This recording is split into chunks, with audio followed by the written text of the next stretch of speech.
Bonjour à tous, j'espère que vous allez tous très bien. On se retrouve aujourd'hui en cette trêve internationale pour une vidéo un petit peu différente. Voilà, aujourd'hui, on va pas parler du FC Barcelone, on va parler des joueurs africains qui réussissent en Première Ligue et plus particulièrement les 3 nouveaux joueurs africains qui sont en train de réussir en ce début de saison en Première Ligue. On le sait, voilà, la Première Ligue a souvent accueilli de grands joueurs africains. Je pense notamment à Didier Drogba, Michael Essien ou Yaya Touré par le passé, ou encore plus récemment des joueurs comme Mahrez, Salah, Mané, Pierre-Emerick Aubameyang. Et cet été, il y a eu 3 grosses recrues africaines en Première Ligue et aujourd'hui on va voir pourquoi ces joueurs sont des bonnes recrues et on va un petit peu résumer leur début de saison. Le premier nom de cette liste, c'est Hakim Ziyech, voilà, le magicien marocain de 27 ans. Et oui, il a déjà 27 ans. Moi-même, en travaillant cette vidéo, je croyais qu'il était plus jeune, mais voilà, il est arrivé à Chelsea cet été après quelques années passées à l'Ajax. On se rappelle notamment que lors de la superbe épopée de l'Ajax jusqu'en demi-finale de Ligue des Champions il y a 2 ans, c'était un élément clé. Et même l'année dernière, c'était l'un des seuls joueurs de l'Ajax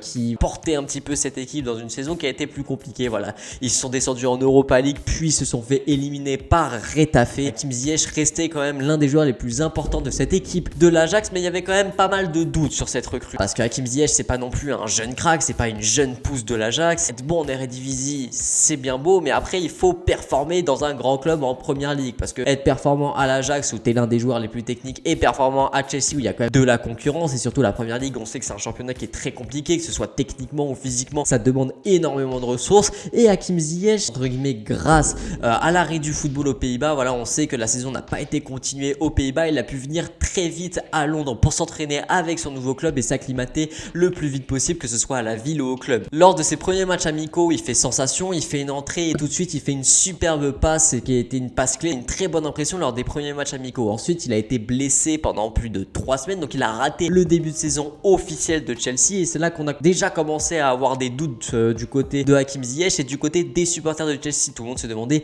mais où est Hakim Ziyech? Sur son retour sur le terrain, il a sa première titularisation face à Krasnodar en Ligue des Champions et il est buteur plus homme du match.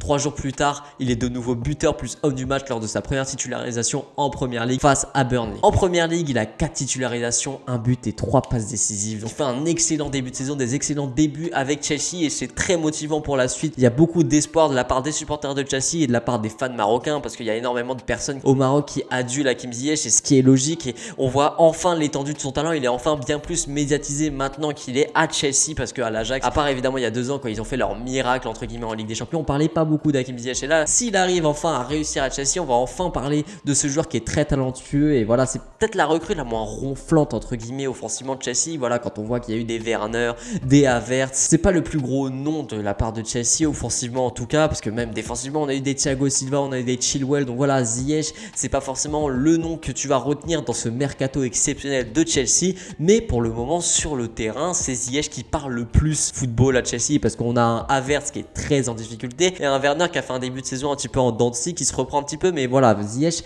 est peut-être en train de devenir le facteur X de Lampard, parce qu'entre ses passes, ses buts, l'organisation du jeu, sa capacité d'élimination en 1 contre 1, parce que c'est un joueur qui est très technique, il est vraiment en train de devenir un joueur essentiel de Lampard à Chelsea. Et on va pouvoir passer au deuxième joueur, et c'est aussi un joueur de Chelsea. Chelsea avait besoin d'un gardien après voilà la recrue de Kepa il y a 2 ans pour 80 millions d'euros, et ça a été cataclysmique du côté de Kepa, qui a un goal qui a perdu toute sa confiance et qui a perdu tout son talent, parce qu'on se rappelle en plus que Kepa, quand il était en Liga à l'Athletic Bilbao, c'était un excellent gardien et c'était un grand espoir, un petit peu comme Unai Simon à l'heure actuelle à Bilbao. Et après il arrive à Chelsea, il avait fait des bons débuts et puis ça s'est détérioré très vite. L'année dernière, Kepa, c'est seulement 50% d'arrêt. Ça veut dire que quand tu jouais contre Chelsea, 1 tir sur 2 ça faisait but, et c'est vraiment une stat qui moi m'a choqué. Et je pense que statistiquement c'est peut-être le pire gardien que j'ai pu voir dans ma vie, parce que on s'en rend même pas compte que tu faisais 2 tirs cadrés contre Chelsea, ça faisait au moins 1 but quand il y avait Kepa. Et voilà, c'était un gardien qui faisait énormément d'erreurs et sa défense avait perdu toute confiance en lui. On se rappelle de cette scène face à Liverpool ou sur un coup franc ou en corner, je sais plus bien, et il sort pas et on a tous les joueurs de Chelsea qui crient. Robertson. Oh, and Panta. Chelsea avait vraiment besoin d'un gardien. Même Lampard faisait jouer Caballero en fin de saison à la place de Kepa. Enfin, c'était n'importe quoi. On a recruté Edouard Mendy, le talentueux gardien sénégalais de Rennes, et pour pas très cher en plus. Et il a fait énormément de bien à Chelsea. Et les fans de Chelsea sont très heureux de cette recrue, parce que ça faisait longtemps qu'ils n'avaient pas vu un gardien qui fait de super arrêts et de super matchs. Parce qu'en 8 matchs, c'est 6 clean sheets. Edouard Mendy, on se rend pas compte, c'est un gardien qui, voilà, il fait pas les arrêts les plus impressionnants. C'est pas un chat dans les buts, mais il est efficace. Et statistiquement, ça parle énormément talent pour lui. Alors lui non plus, c'est pas un nom ronflant. On parlait d'Onana ou encore on parlait un petit peu d'Unai Simon aussi du côté de Chelsea. Mais ils ont décidé d'aller piocher un talent rennais. Il est déjà essentiel, le gardien sénégalais de 27 ans à Chelsea. Le dernier transfert, c'est un transfert qui a fait énormément parler, c'est Thomas Partey, le Ghanéen de 27 ans lui aussi. Après 5 années à l'Atlético, Thomas Partey rejoint la Première Ligue avec Arsenal. Alors pourquoi je vous dis que ça a fait énormément de bruit? Parce que si vous vous rappelez bien, on avait Torreira qui était venu de Arsenal à l'Atlético Madrid et dans sa tête, Diego Simeone pour l'Atlético, il avait déjà son milieu Torreira, Thomas Partey, il avait déjà toutes ses tactiques dans la tête avec ce milieu-là et c'est vrai que c'était un milieu qui faisait quand même rêver un petit peu et au dernier moment, c'est Arsenal qui a fait péter la clause de Thomas Partey qui était seulement de 50 millions, rappelons-le, c'est un braquage pour moi clairement d'avoir un joueur de la qualité de Thomas Partey pour seulement 50 millions, c'est l'un des meilleurs milieux récupérateurs pour moi du monde et il est très sous-coté, mais voilà, Diego Simeone a complètement pété un câble après avoir vu que Thomas Partey avait rejoint Londres, il a insulté Arsenal, il a insulté Thomas Partey, on connaît Diego Simeone, c'était une pièce maîtresse de Simeone et sûrement l'un des joueurs les plus sous-cotés du monde, c'est la pièce qui manquait un petit peu à ce milieu d'Arsenal, on savait qu'il y avait énormément de complications à Arsenal, ça manquait d'un meilleur récupérateur physique mais aussi très technique avec une vision de jeu sans épreuve et une très bonne frappe de balle et voilà, Thomas Partey c'est un joueur qui est très généreux et qui en même temps est très technique et est capable d'éliminer certains joueurs. Pour moi il était taillé pour la Première Ligue, alors rejoindre Arsenal je sais pas si c'était la meilleure chose pour lui, en tout cas du côté d'Arsenal c'est une très bonne recrue, mais pour lui, pour sa carrière je pense qu'il méritait quand même mieux parce qu'il semble malheureusement un petit peu tout seul, un petit peu esselé dans ce milieu des Gunners, très souvent aligné avec Elneny et se noie un petit peu parmi une équipe qui est trop peu compétitive parce que Arsenal certes offensivement ça fait rêver avec les Aubameyang, les Lacazette, les Saka,